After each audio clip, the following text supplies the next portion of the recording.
Ceci est la rediffusion d'une chronique diffusée sur Radio Campus Lille dans l'émission On raccroche les wagons du collectif Super Cambrousse d'octobre 2023 à juillet 2024. De nouvelles chroniques apparaîtront dans le courant de l'année. Bonne écoute! Si vous êtes un habitué du jeu en ligne, vous êtes... Oh là, c'est terrible, ça commence très mal. Si vous êtes un habitué du jeu en ligne, vous vous êtes certainement fait insulter par d'autres joueurs en jeu. C'est la raison pour laquelle je ne joue qu'avec mes amis ou je joue hors ligne. Mais imaginez un peu si c'est le jeu qui vous insulte. Aujourd'hui, dans 180 mm, Spec Ops The Line ou la pédagogie à la dure, et je vais dévoiler la fin du jeu. Gare à vous. Au début, j'avais trop envie de faire la vanne, genre garde à vous. Mais bon, le militaire, t'as capté.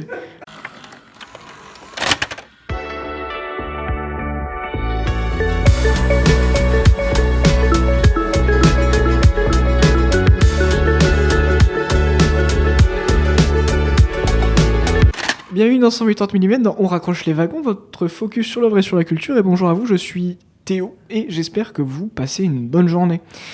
Aujourd'hui, on va parler de jeux vidéo. Spec Ops The Line, au-delà d'être mon jeu préféré, est pour faire très court un TPS, soit un jeu de tir à la troisième personne sorti pendant la grande période des Call of Duty ou Battlefield, cadre du genre des jeux de FPS, de guerre assez réaliste, entre guillemets.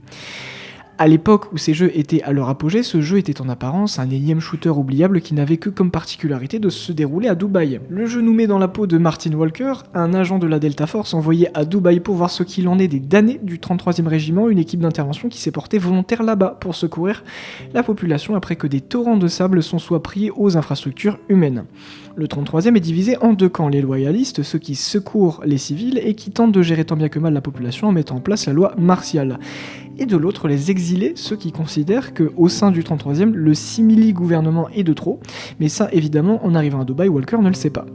Plus on marche et plus on découvre l'horreur. Pendu sur des réverbères, charniers humains, lignes de personnes exécutées, Walker, en découvrant tout ceci, change le but de la mission, chercher et sauver les survivants du 33e, dont un en particulier, le colonel John Conrad, qui a, en réalité, porté lui-même le 33e volontaire pour sauver les personnes qui ont subi ces aléas. Que le gouvernement des Émirats Arabes Unis a abandonné, s'échappant juste avant la tempête, et qui gère le simili-gouvernement qui est responsable des crimes de guerre commis que nous avons pu croiser.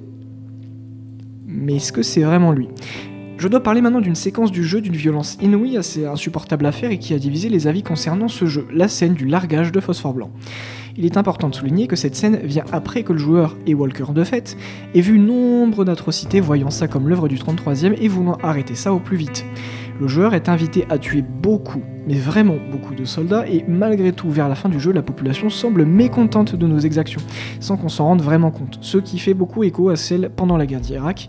En effet, nombre de soldats disaient ne pas comprendre la réticence de la population quant à leur présence alors qu'ils sont là pour les sauver, entre guillemets. Reprenons. Le joueur est devant une foule de soldats. S'il tente de tirer sur eux, il s'en sortira pas faute de munitions. Le seul moyen d'accéder au pont permettant d'avancer bloqué par un des tanks est d'utiliser le fameux phosphore blanc.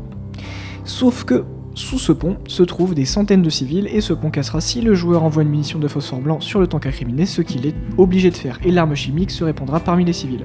Le jeu fait alors une critique évidente, la grande possibilité de meurtre sur civils pendant de nombreuses interventions des États-Unis, car nous représentons, nous joueurs, les États-Unis sauveurs, comme toujours. Mais il y a une autre critique parallèle concernant le jeu Call of Duty Modern Warfare 2 dont on a déjà consacré une chronique pour raccrocher un peu les wagons, qui inclut dans son jeu des séquences de tir par avion. L'écran de tir de MW2 a très largement inspiré cette séquence dans The Line. On peut même parler de citation, le jeu nous invite à regarder ce que l'on fait pour notre divertissement.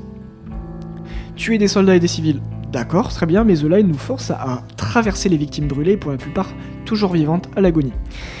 Malgré tout, pour beaucoup, cette séquence ne fonctionne pas car le jeu nous force à utiliser le phosphore blanc, ainsi pour eux le jeu triche et son propos est malhonnête. Mais ça serait faire preuve de mauvaise foi, il y a une manière de pas utiliser le phosphore blanc, c'est d'éteindre la console et de renoncer à finir le jeu. Un soldat a toujours le choix de ses actions.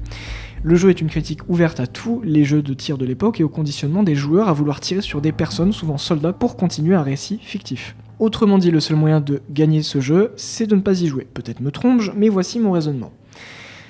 Petit 1, le jeu est un jeu de tir et nous force à tuer nombre de soldats pour avancer. C'est dans sa nature de vouloir nous confronter à des ennemis. On ne peut pas critiquer une chose sans la mentionner. Pour pointer du doigt quelque chose, il faut bien qu'il y ait ce quelque chose au bout du doigt. Ici, la critique se tourne envers les jeux de tir. Il faut reprendre les codes de ces jeux-là. MW2 nous force à passer par ces séquences d'avion, sauf qu'on ne traverse pas les conséquences de nos actes. Petit 2, Le jeu ne nous laisse pas d'alternative intradégétique, certes, et l'alternative était quelque chose de prévu dans le développement, qui ne s'est pas fait pour des raisons techniques, mais cet argument n'a pas lieu d'être.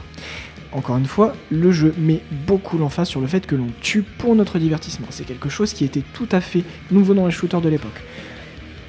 Une mission plus tard, j'ai nommé les toits, le jeu fait utiliser un fusil de sniper pour tuer des soldats sur un toit. Ces soldats, au fur et à mesure qu'ils sont tués, sont réhumanisés. The Radioman, un soldat technicien qui s'occupe de la radio et qui diffuse des messages à notre égard tout le long du jeu, parfois des blagues, parfois de la musique pour accompagner d'intenses scènes, va donner un petit trait de caractère à chaque soldat tué.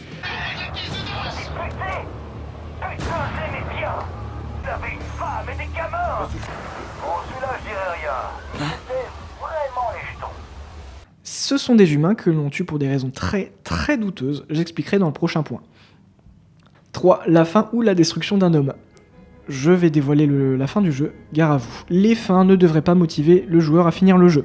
Conrad, donc le gars qu'on voulait sauver, que Walker tenait pour responsable de tous les maux de la ville, est en fait mort depuis notre arrivée. Le 33e faisait un boulot relativement correct, et la population était plutôt contente d'être aidée. Enfin, ça dépend qui. Mais Walker, devenu fou pendant le jeu, et ses compères ont tout ruiné. Le joueur a le choix entre le suicide, le refoulement de la culpabilité, pour faire simple. Dès que l'on a atteint la fin, c'est trop tard, le joueur a tout ruiné, il a tué des centaines de soldats, provoqué la mort de ses frères d'armes, assoiffé la population, et ruiné la vie d'un homme en le poussant à la folie. C'est en ça qu'il ne faut pas finir le jeu, il faut que le joueur se rende compte le plus tôt possible de ce qu'il fait et arrête d'y jouer avant qu'il fasse trop de dégâts.